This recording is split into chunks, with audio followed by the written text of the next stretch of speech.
This is a CoolGadget gallium nitride 67 watt power charger.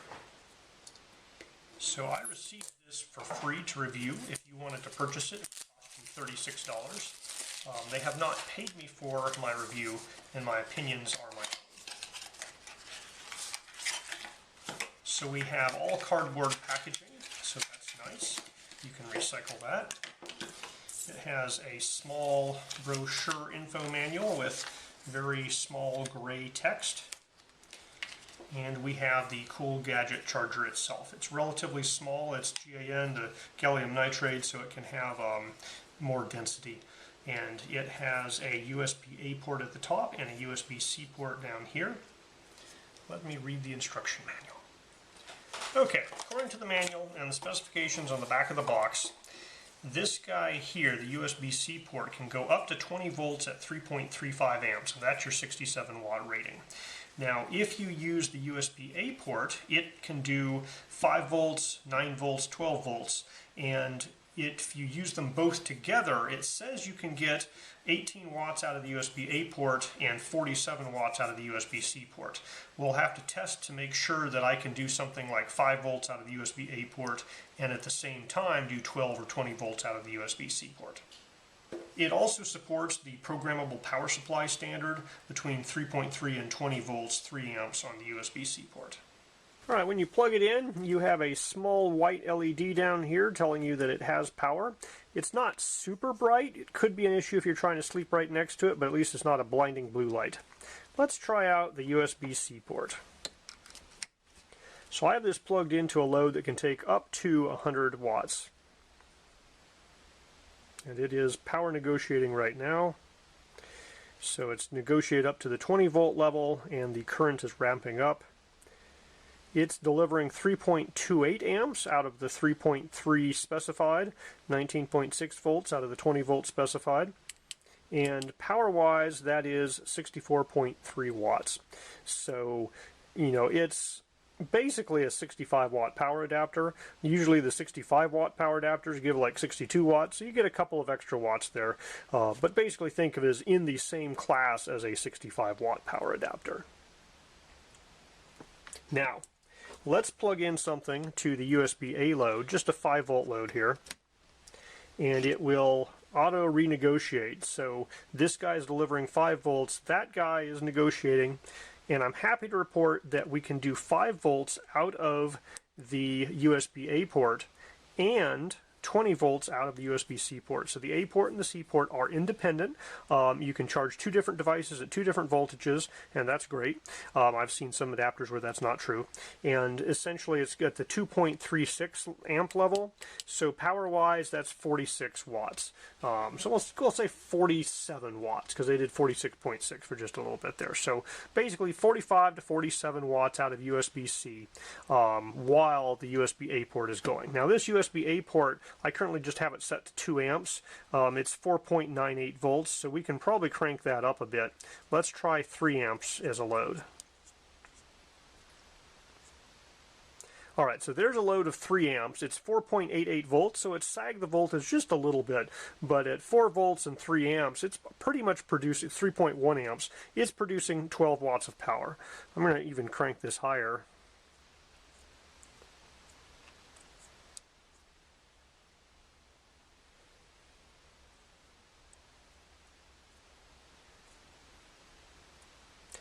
Alright, so the load's drawing 3.6 amps, but the voltage is sagged down to 3.8 volts. So it's not really good enough for a 4 volt or a 4 amp load. I think 3, maybe 3.5. Let's dial it back to 3.5.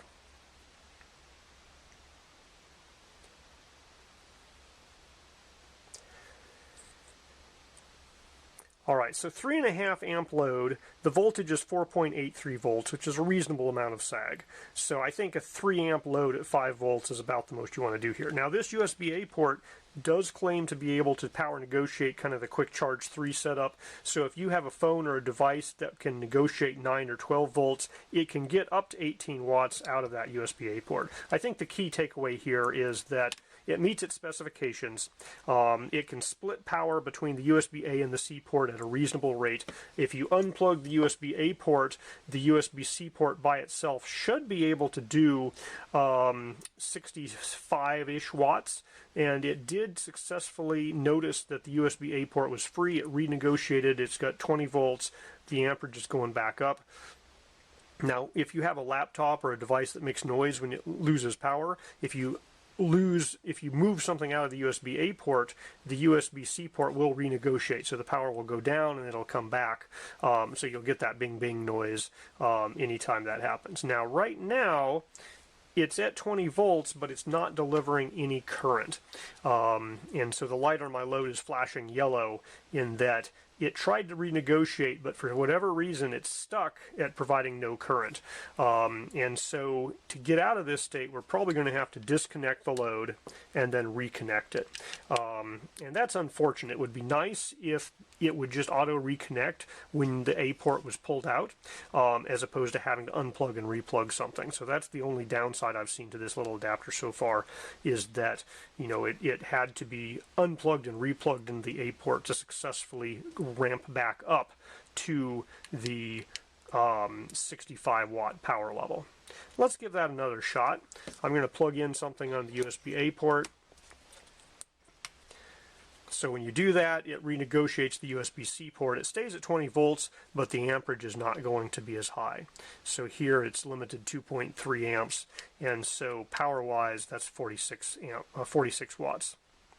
Now, when I unplug something from the USB-A port, it would be nice if it automatically restarted the USB-C port.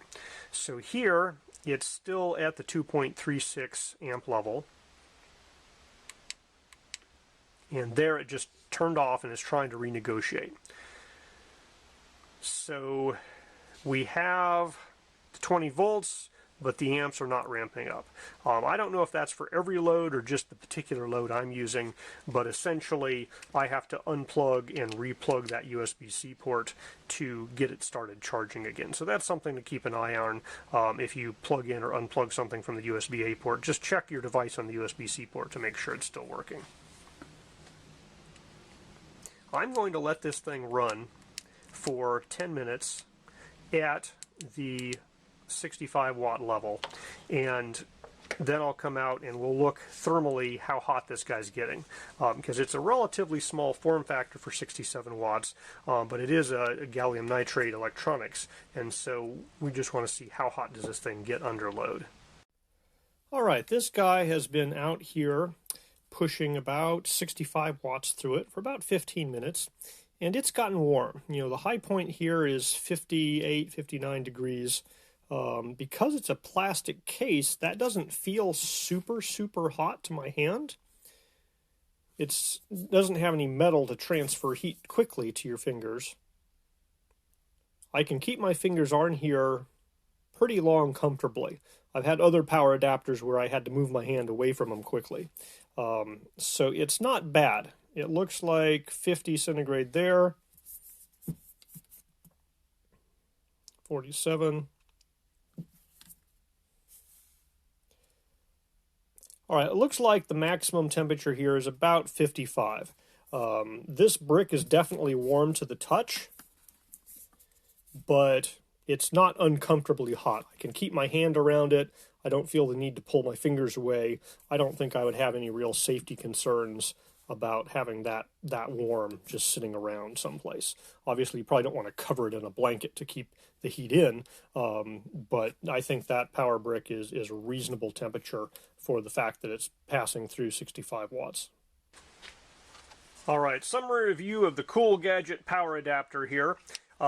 This is a pretty good power adapter. It'll deliver 65, 66 watts out of the USB-C port. If you plug in something to the USB-A port, it does decent amount of power. It can do up to 18 watts there. It also supports Quick Charge 3, where it can do different voltage levels. It's intelligent. It's splitting power between, so this guy goes down to like 47 watts, and this guy here has 18 watts. It gets warm, but not uncomfortably hot when it's transferring 65 watts. The only little wiggle I found that I didn't like was that when I had something plugged into both ports, for one particular load, when I unplugged the USB-A port, it would not renegotiate properly and would stop charging the load on the USB-C port. If I unplugged it, plugged it back in, it would work perfectly fine. But that's something to watch out for, is if you have two things plugged in, you unplug one of them, just check the other device, make sure it's still charging. And if not, replugging it will renegotiate power delivery and everything works.